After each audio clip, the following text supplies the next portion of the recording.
Salut mes petits rémoras. Quoi? Vous connaissez pas ce poisson spécialiste de l'assistanat? Ah, attendez, vous plaisantez quand même. Tous les fainéants du monde rêveraient de devenir un rémora, juste pour sa petite ventouse sur la tête. Je suis pas sûr de vouloir une ventouse sur le crâne, et c'est encore.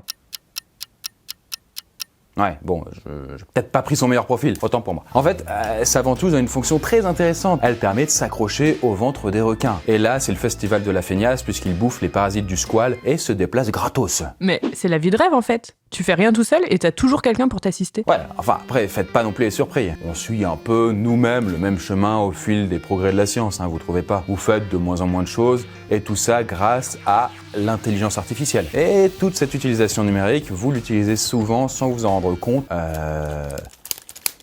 Excusez-moi, je me suis dissipé. Donc vous devenez un peu, même beaucoup, dépendant de cette technologie. Ouais, mais t'avoueras qu'il y a pas mal d'avantages à avoir des petits assistants intelligents à portée de main. Ouais, mais carrément. Surtout que dans l'industrie, on peut presque plus s'en passer pour certaines tâches qui demandent une précision quasi parfaite. En gros, faut pouvoir faire une sorte de duo parfait entre l'humain et le robot, quoi. Peut-être, c'est une piste, c'est juste une piste. Mais c'est aussi, on va dire, le défi qu'a relevé notre partenaire InBolt, qui est une start-up lauréate des prix start-up EDF Pulse. Je suis allé les voir sur place et leur innovation permet aux techniciens de contrôler la qualité de leur travail à l'aide de caméras 3D accrochées à leur outil. Mais on reverra tout ça à la fin de la vidéo. Mais du coup, ça permet de se poser une question. Jusqu'où peut-on se faire assister par des robots? Là par contre, je parle vraiment de robots existants dans la vie de tous les jours. Pas de science-fiction dans cette vidéo. Donc oui, tous les robots que vous allez voir juste après existent vraiment. Vous pourrez les trouver sur internet. Et donc, à quoi ressemblerait une journée type si vous étiez assisté à 100% par des robots? Eh bien, c'est parti pour une journée entièrement robotisée en 360 secondes. Bon, il est 7h, le réveil sonne, le début d'une journée banale en 2021. Enfin, il sonne, vous essayez vraiment de l'éteindre, mais ce petit malin de réveil a des roulettes et il s'éloigne dès que l'alarme s'enclenche. Donc là, terminez le snooze de votre smartphone. Si vous voulez arrêter le réveil, il faut vous lever et aller le chercher. Alors bien sûr, il n'y a pas le temps de faire le lit, vous avez une journée chargée, mais ce n'est pas un problème, puisque votre lit autonome va remettre en place couettes et coussins sans votre intervention. Ah mais carrément, quoi. La robotique au service de notre flemme. Et attendez, vous n'avez pas encore tout vu. Après votre réveil, vous avez envie d'une toilette. Et heureusement, la douche robotisée vient vous aider à vous laver sans aucun effort. Vous vous asseyez simplement sur une chaise qui pivote pour que vous puissiez vous faire laver le dos.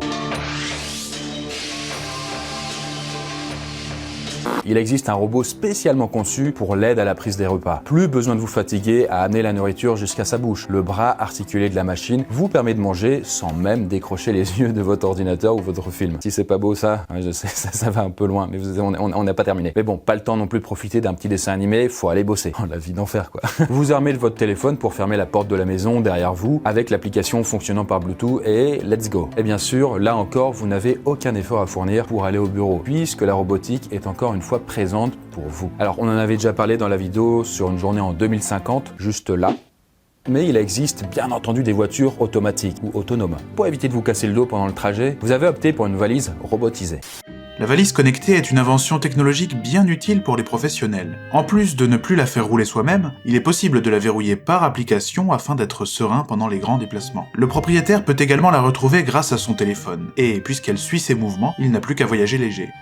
Grâce à cette technologie, vous ne perdez plus vos affaires et êtes sûr d'arriver au bureau avec tout votre matériel sans mal de dos. Bref, vous laissez de côté votre voiture autonome et vous poussez la porte de vos locaux. Une petite entreprise qui a fait le choix de passer à la robotique, comme d'ailleurs 42% des entreprises actuellement en France. Donc même au travail, on peut être assisté par des robots. Bien sûr. D'ailleurs, bonne nouvelle, vous n'avez même pas besoin de travailler dans une usine ou une industrie. Même dans un simple bureau, on peut maintenant siroter son café et d'ailleurs sans bouger de sa chaise. Ce même robot peut également vous apporter le fromage. Voilà, c'est peut-être moins essentiel quand on bosse, mais c'est bon à savoir. Ah ouais, c'est super pratique du coup. Oui, mais non, parce que déjà on reste beaucoup assis sur nos chaises et ça a des conséquences sur notre santé, notamment le maintien de notre dos, tout ça. Et donc là, comme vous levez encore moins, ne serait-ce que pour aller vous faire votre propre café, vous faites plus véritablement de coupure au travail. Mais bon, on va dire qu'il n'y a pas de souci, puisque même lorsque vous rentrez chez vous, les habituelles tâches fatigantes n'existent plus. Ce qui est bien, c'est qu'on n'est pas trop fatigué. Du coup, j'ai du temps devant moi. Voilà, vous n'avez plus à vous occuper du ménage depuis que la robotique s'est installée à la maison. Comme tout le monde, vous vous êtes procuré un aspirateur automatique par exemple. Mais attention, c'est pas tout. N'imaginez même plus faire la vaisselle puisque une boîte a récemment mis au point un robot capable de carrément laver vos assiettes avec eau chaude et brosse.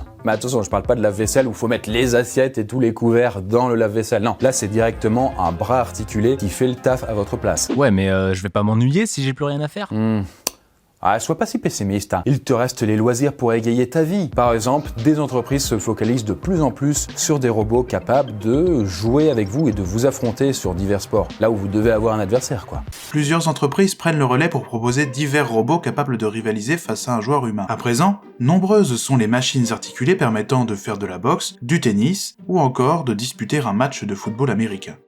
Ouais, jouer contre un robot peut vraiment être un défi. Et ça vous permet surtout de passer un bon moment jusqu'à l'heure de votre dîner pour manger devant la télé. Bon, l'enfer, mais bon, après chacun fait ce qu'il veut, quoi. Et du coup, pendant que vous regardez peut-être le JT de 20h, vous entendez que la Chine est sur le point de lancer un robot présentateur télé 24h sur 24. Cette machine humanoïde de l'entreprise chinoise va présenter les informations en continu et en direct, ce qui va permettre de suivre l'actualité à n'importe quel moment de la journée. Ouais, ok, ouais, c'est intéressant, mais moi je suis fatigué là. Hein. Ah ouais. T'as raison, j'ai pas vu l'heure passer, donc allez hop au lit. Avant de vous endormir, peut-être que vous aurez envie d'un petit peu d'affection pour une bonne nuit de sommeil. Mais attendez, rien de coquin là-dedans. Et c'est pour ça qu'un petit robot a été créé spécialement pour les gens un peu seuls. Voilà, un peu comme... bon... Vous allez saisir un peu comme vous, quoi. Peut-être, hein, si vous n'avez pas de compagne. Voilà. Si vous n'avez pas de compagnon, en tout cas, vous pourrez vous occuper. Il va juste vous donner l'attention dont vous avez besoin. Ça va vous permettre de vous relaxer en lui faisant un petit câlin ou en le regardant, quoi. Parce que bon, il est doté de plusieurs expressions faciales qui vont vous aider à vous détendre.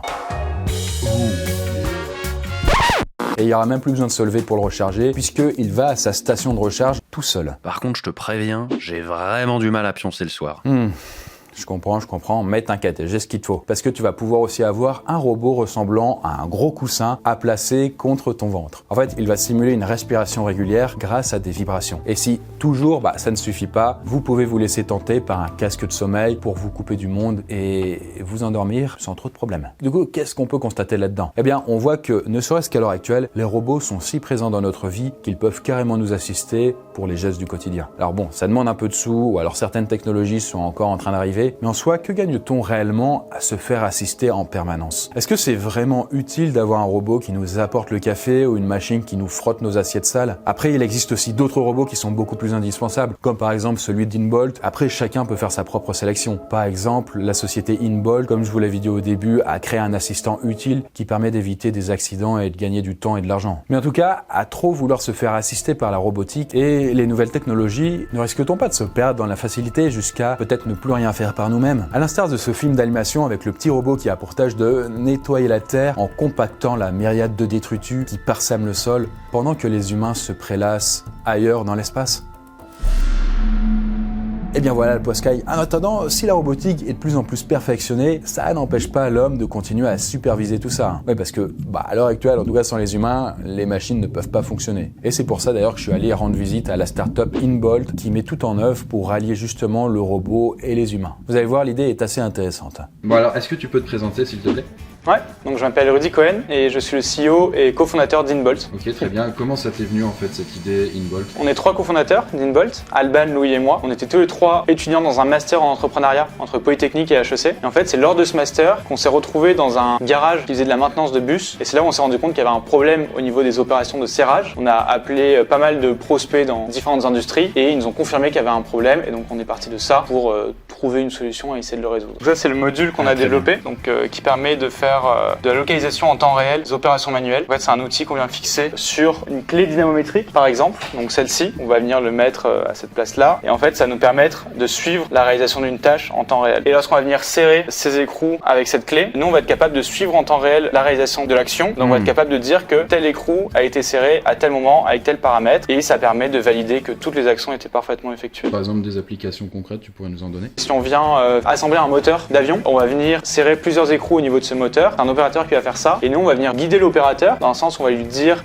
quels écrous il doit serrer. Et ensuite, on va venir lui donner la possibilité de faire lui-même le contrôle qualité de son propre travail. En fait, à la fin, l'opérateur va savoir que tous les écrous ont été parfaitement serrés et donc que le moteur peut être assemblé dans l'avion. Et donc, du coup, quels sont les plans en fait pour le futur? Où est-ce que vous en êtes actuellement? Aujourd'hui, notre premier cas d'usage, c'est les opérations manuelles. Donc, on va venir fixer ça sur des outils clé dynamométrique, tournevis, perceuse. Mais à terme, on se rend compte qu'on peut fixer ça sur n'importe quel outil industriel comme un bras robotisé, un AGV, qui sont les petits robots mobiles qui se baladent dans les entrepôts. Et en fait, c'est vraiment ce qu'on vise, c'est réussir à fournir des données de localisation à l'industrie via notre solution.